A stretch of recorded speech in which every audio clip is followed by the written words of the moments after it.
Well, top story, national story of the morning is in the wake of Joe Biden's incredibly asinine comments on MSNBC over the weekend, where he apologized for some of his comments at the State of the Union. No, he did not apologize for calling Lincoln Riley, the head coach at USC. He apologized for calling Jose Ibarra, the man who allegedly killed Lincoln Riley on a University of Georgia running trail. He apologized for calling Jose Ibarra an illegal immigrant. But during your response to her heckling of you, you used the word illegal when talking about the man who allegedly killed Lincoln Riley. An undocumented person. Yeah, and I shouldn't have used illegal. It's undocumented. And look, I really shouldn't have called the guy who allegedly killed one of my own citizens illegal. I wouldn't want to hurt his feelings like that. Mr. Ibarra had a real passion for video games. He was a student of modern American history. You didn't know that about Jose Ibarra? I can't believe I called him an illegal immigrant. Oh, gosh. How dare you? The fact that a sitting U.S. president said that on TV over the weekend, even by the standards that I have of the people in charge right now, is something that I would have never in my wildest dreams predicted.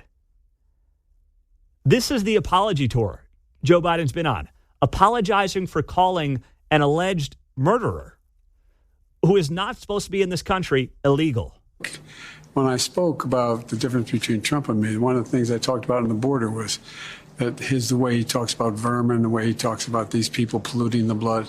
I talked about what I'm not going to do, what I won't do. I'm not going to treat any of these people with disrespect. I wouldn't want to treat anyone who's killed one of my own citizens with disrespect now. You know, why would I want to do that? I mean, he's a nut job. You got to be kidding me.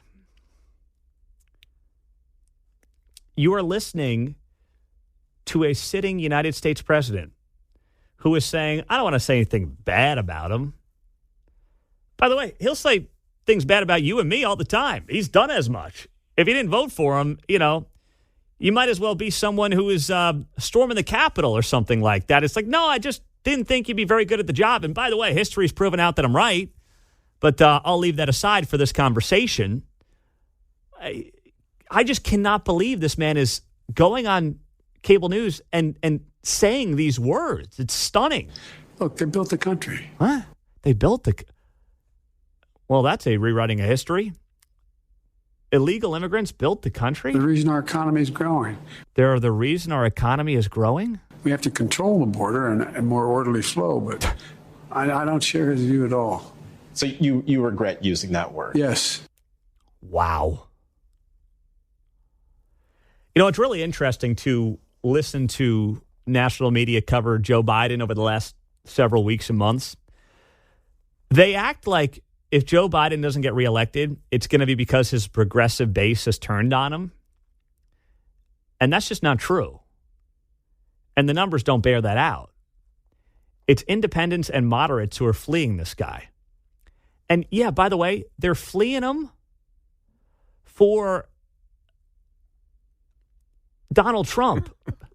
They're fleeing him from the guy they fled from. Is that what you were going to say? I was trying to say it in a more creative way than that, but that's exactly right. Yeah. They're fleeing him for the guy who they fled from 4 years ago. Thank you, John, because that's the best way to put it. I don't want to overthink it. That's exactly what's going on here. Yeah. They're fleeing him for a guy that most of them don't actually like. Like, what does that say about him? It's the independents and the moderates who are bailing on this guy. And if you think doubling down on stupidity like this, you know, let me go on MSNBC and apologize for, you know, calling an alleged murderer who's here illegally an illegal immigrant. You think that's going to, you know, the independents are going to be flooding my way after that. They are so out of touch. And I want to rewind to 15 years ago when Barack Obama was president. And Barack Obama said this about our immigration policy and illegal immigration at large. And think about how far we've come or how far we've fallen in 15 years since Barack Obama said this to Joe Biden now apologizing for calling an alleged murderer an illegal immigrant. This is not going to be a free ride. Whoa. It's not going to be some instant amnesty. Whoa. What's going to happen is You are going to pay a significant fine. You are going to learn English. What? What? You got to learn English? You some kind of racist there, Barack? Whoa! Pump the brakes there, big boy. How dare you? How dare you? Demand anybody in this country learn English. Woo! You are going to go to the back of the line so that you don't get ahead of somebody who was in Mexico City applying legally. Whoa! Now, how about that? After you've done these things over a certain period of time, you can earn your citizenship. So that it's not something that is guaranteed or automatic. You've got to earn it, but over time, you give people an opportunity. Now, it only works, though, if you do all the pieces. I think the American people, they appreciate and believe in immigration, but they can't have a situation where you just have 500,000 people pouring over the border without any kind of mechanism to control it. What about 8.5 million? So we've got to deal with that at the same time as we deal in a humane fashion with folks who have put down roots here, have become our neighbors, have become our friends. They may have children who are U.S. citizens. That's the kind of comprehensive approach that we have to take. What happened to that? You know? What happened to that guy, Barack Obama? What happened to that approach? Now you've got Joe Biden apologizing for referring to an illegal immigrant who allegedly murdered an American citizen as an illegal immigrant, which is exactly what he is. Boy, we have fallen, have we not?